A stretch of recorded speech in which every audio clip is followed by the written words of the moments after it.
खास न्यूज पंच। प्रधानमंत्री नरेंद्र मोदी ब्राजील की राजधानी ब्राजीलिया में ब्रिक्स सम्मेलन 2025 में हिस्सा ले रहे हैं और इस दौरान प्रधानमंत्री मोदी ने आतंकवाद के मुद्दे पर पाकिस्तान, चीन जैसे देशों पर करारी चोट की है। पीएम मोदी ने वैश्विक नेताओं से आतंक के खिलाफ एकजुटता की भी अपील की और पाकिस्तान को आतंक का समर्थक बताया। ब्रिक्स शिखर सम्मेलन में भारत की एक बड़ी राजनयिक जीत भी इस बार देखने को मिली, जब संयुक्त घोषणा पत्र में पहलगाम में हुए आतंकी हमले की कड़े शब्दों में निंदा की गई। करेंगे इस पर चर्चा अपने संवाददाता से, लेकिन उससे पहले आपको दिखाते हैं कि क्या कुछ प्रधानमंत्री नरेंद्र मोदी ने इस सम्मेलन में कहा है। तो सबसे पहले आपको बता दें कि ब्रिक्स की तरफ से जो संयुक्त घोषणा पत्र है उसमें रियो घोषणा पत्र में पैराग्राफ 34 जिसमें JNK में जो हमला हुआ था उस हमले का जिक्र किया गया। आतंकी हमले में आपको बता दें कि 26 लोग मारे गए थे और साथ ही कई घायल भी हुए थे और इस हमले का जिक्र, इस हमले की निंदा की गई। इस संयुक्त घोषणा पत्र में आतंकियों की सीमा पर आवाजाही और वित्त पोषण पर भी सीधे तौर पर फोकस, आतंकवाद का मुकाबला करने की अपनी प्रतिबद्धता की पुष्टि भी इस दौरान ब्रिक्स की तरफ से की गई है। इसके साथ ही आपको बता दें कि ब्रिक्स के नेताओं ने संयुक्त रूप से दोहराया है आतंकवाद के मुद्दे को लेकर। उन्होंने कहा कि आतंकवाद को किसी भी धर्म, राष्ट्रीयता से जोड़ा नहीं जाना चाहिए। आतंकवाद सिर्फ आतंकवाद है जिसकी कोई धर्म और जाति नहीं होती। आतंकी गतिविधियों और उनके समर्थकों को भी जवाबदेह ठहराया जाए। इसके साथ ही आतंकी गतिविधियों को लेकर के उन्होंने बात की और साथ ही कहा कि आतंक को न्याय के कटघरे में लाया जाए, उस पर कुछ न्याय जरूर दिया जाए। आतंकवाद के खिलाफ जीरो टॉलरेंस रखने का भी आग्रह प्रधानमंत्री नरेंद्र मोदी करते हुए नजर आए। इस दौरान आतंकवाद के खिलाफ जीरो टॉलरेंस रखने का आग्रह प्रधानमंत्री की तरफ से किया गया। सीधे तौर पर हम देखें तो आतंकवाद का ये जो मुद्दा है वो ब्रिक्स में उठाया गया प्रधानमंत्री नरेंद्र मोदी के द्वारा। आतंकवाद का मुकाबला करने में दोहरे मानकों को अस्वीकार करें, ये बात कही गई। इसके साथ ही ब्रिक्स की तरफ से कहा गया काउंटर टेररिज्म वर्किंग ग्रुप का स्वागत भी ब्रिक्स ने किया है और साथ ही इसके बाद में UN ढांचे में आतंकवाद पर व्यापक सम्मेलन का भी आह्वान किया गया है। तो सीधे तौर पर जो ये संयुक्त घोषणा पत्र सामने आया ब्रिक्स का, उसमें सीधे तौर पर जो आतंकी हमला हुआ जम्मू कश्मीर के पहलगाम में, उस हमले की कड़ी निंदा की गई है। इसके साथ ही प्रधानमंत्री नरेंद्र मोदी की तरफ से क्या कुछ कहा गया है आतंकवाद के इस मुद्दे को लेकर इस दौरान इस सम्मेलन में, वो आपको बताते हैं। सबसे पहलगाम आतंकी हमला अमानवीय और कायरतापूर्ण, ये बात प्रधानमंत्री नरेंद्र मोदी ने इस दौरान कही अपने संबोधन में। साथ ही उन्होंने कहा कि भारत की आत्मा, अस्मिता और गरिमा पर ये सीधा हमला था।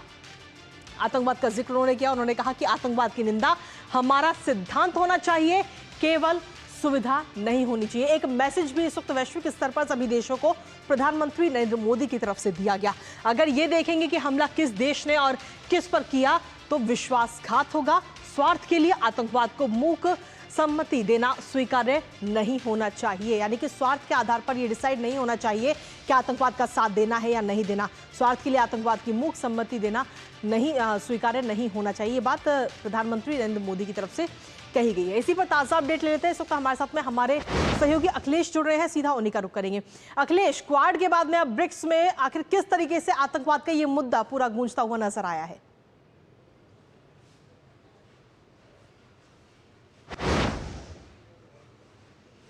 जी, बिल्कुल सही कहा आपने कि जिस तरीके से क्वाड में आतंकवाद का मुद्दा उठा था, उसी तरीके से ब्रिक्स में भी आतंकवाद के मुद्दे पर काफ़ी चर्चा हुई और एक तरह से कह सकते हैं कि दुनिया के ब्रिक्स के जो सभी देश थे, सभी देशों को की सहमति थी इस बात पे, ख़ास तौर पे इस बात पे कि पहलगाम का जो आतंकवादी हमला हुआ है उसने लगता है कि ब्रिक्स देशों को भी काफ़ी अंदर तक हिला दिया है। इसीलिए ब्रिक्स देशों के बारे में जो यह धारणा थी कि जब इतने नए सदस्य शामिल हुए हैं तो इसमें किस तरीके से एकजुटता बनेगी, एकरूपता दिखाई देगी, लेकिन आतंकवाद के मसले पे यह एकरूपता साफ साफ दिखाई दे रही थी। ख़ास तौर पे जब प्रेसिडेंट लूला बोल रहे थे, जो उन्होंने इंट्रोडक्टरी रिमार्क दिया और वे अध्यक्ष भी है, होस्ट भी है, तो उन्होंने कहा कि आतंकवाद, पहलगाम पे जो आतंकी हमला हुआ, जम्मू कश्मीर में जो आतंकी हमला हुआ, उसे हम रिजेक्ट करते हैं और उसकी तीखी आलोचना करते हैं।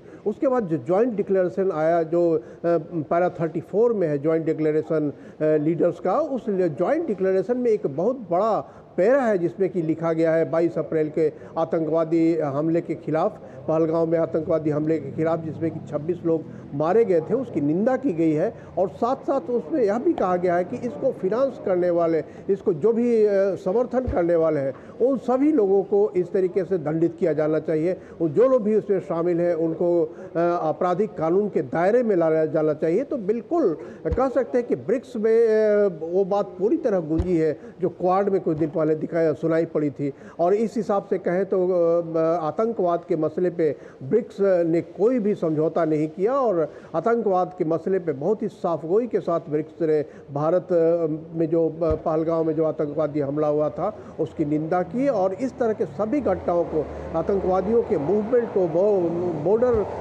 क्रॉस करने को, इन सारी बातों को लेकर कहा गया है। उसमें यह भी कहा गया है कि ब्रिक्स का जो काउंटर टेररिज्म मैकेनिज्म है और जो ब्रिक्स की काउंटर टेररिज्म स्ट्रेटजी है, उस स्ट्रेटजी के तहत ब्रिक्स देशों को काम करना चाहिए ताकि आतंकवादियों को न तो टेक्नोलॉजी मिले, न ही फिनांस मिले और न ही उन्हें किसी तरीके का सपोर्ट मिले। तो निश्चित तौर पे कह सकते हैं कि आतंकवाद का मसला जो है वो ब्रिक्स समिट में काफ़ी तेज़ी से गूंजा, काफ़ी ज़ोर शोर से गूंजा और सदस्यों ने इस पर अपनी साफ साफ राय रखी।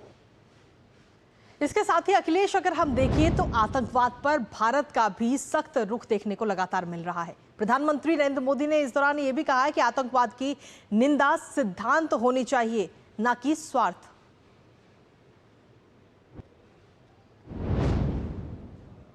जी बिल्कुल सही कहा आपने कि जिस तरीके से क्वाड में आतंकवाद का मुद्दा उठा था, उसी तरीके से ब्रिक्स में भी आतंकवाद के मुद्दे पर काफ़ी चर्चा हुई। और एक तरह से कह सकते हैं कि दुनिया के ब्रिक्स के जो सभी देश थे, सभी देशों को की सहमति थी इस बात पे, ख़ास तौर पे इस बात पे कि पहलगांव का जो आतंकवादी हमला हुआ है उसने लगता है कि ब्रिक्स देशों को भी काफ़ी अंदर तक हिला दिया है। इसीलिए ब्रिक्स देशों के बारे में जो यह धारणा थी कि जब इतने नए सदस्य शामिल हुए हैं तो इसमें किस तरीके से एकजुटता बनेगी, एकजुटता दिखाई देगी। लेकिन आतंकवाद के मसले पे यह एकजुटता साफ साफ दिखाई दे रही थी। ख़ास तौर पे जब प्रेसिडेंट लूला बोल रहे थे, जो उन्होंने इंट्रोडक्टरी रिमार्क दिया और वे अध्यक्ष भी है, होस्ट भी है, तो उन्होंने कहा कि आतंकवाद, पहलगांव पे जो आतंकी हमला हुआ, जम्मू कश्मीर में जो आतंकी हमला हुआ, उसे हम रिजेक्ट करते हैं और उसकी तीखी आलोचना करते हैं। उसके बाद जो जॉइंट डिक्लेरेशन आया, जो पैरा 34 में है जॉइंट डिक्लेरेशन लीडर्स का, उस जॉइंट डिक्लेरेशन में एक बहुत बड़ा पैरा है जिसमें कि लिखा गया है 22 अप्रैल के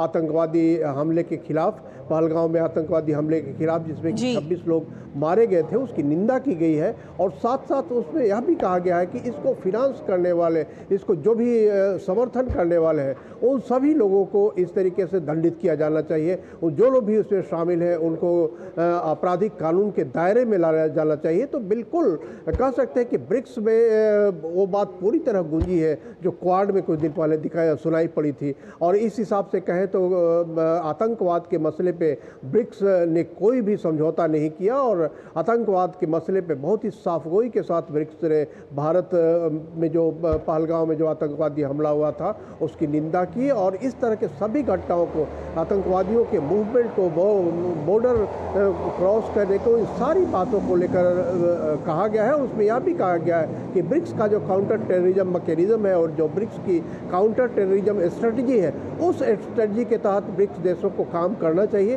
ताकि आतंकवादियों को न तो टेक्नोलॉजी मिले, न ही फिनांस मिले और न ही उन्हें किसी तरीके का सपोर्ट मिले। तो निश्चित तौर पे कह सकते हैं कि आतंकवाद का मसला जो है वो ब्रिक्स समिट में काफ़ी तेज़ी से गूंजा, काफ़ी ज़ोर शोर से गूंजा और सदस्यों ने इस पर अपनी साफ साफ राय रखी। चलिए, बहुत बहुत शुक्रिया अखिलेश, तमाम जानकारी और अपडेट्स हमारे साथ साझा करने के लिए। इस खबर से जुड़े तो सीधे तौर पर एक बार फिर से आतंकवाद के मुद्दे पर वैश्विक स्तर पर भारत को साथ मिलता हुआ सभी वैश्विक देशों का नजर आया। नजर इस खबर पर लगातार बनी रहेगी, लेकिन इसी बीच रुकते न्यूज़ पंच में एक छोटे से ब्रेक के लिए आप बने रहिए हमारे साथ।